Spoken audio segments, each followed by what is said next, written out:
আপনারা দেখছেন উজ্জীবন মানব উন্নয়ন সংস্থার প্রতিষ্ঠাতা এবং সভাপতি রাজীব চোকদার সে ডাকাতি এবং আমের বিচি নিয়ে দেখতে পাচ্ছেন বৃষ্টির মধ্যে নদীর পাড়ে কি করছে দেখা যাক। রাজীব ভাই, বৃষ্টির মধ্যে আমের বিচি নিয়ে কি করছেন? আসসালামু আলাইকুম। আমি আসলে এই আমের বিচিগুলো আমার বাসায় সংরক্ষণ করে রেখেছি আম খাবার পরে। কারণ হলো বর্তমানে এই যে বৃষ্টির সিজন এবং এই ফলের সিজন, আসলে আমরা সকলেই পরিবারের কম বেশি ফলগুলো খেয়ে থাকি।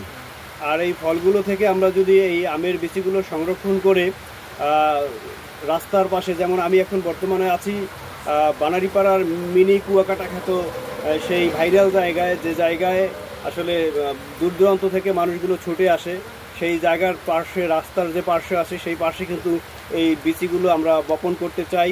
এবং এই বিচিগুলো বপন করার মাধ্যমে চাচ্ছি যদি একটি বিচি থেকে অঙ্কুর ফোটে, সেই অঙ্কুর যদি মানুষের কল্যাণে কাজে আসে, তাহলে আমি এই যে আমার যে ক্ষুদ্র প্রচেষ্টা, সেই প্রচেষ্টার মাধ্যমে আমি আসলে একটি ভূমিকা পালন করতে পারলাম।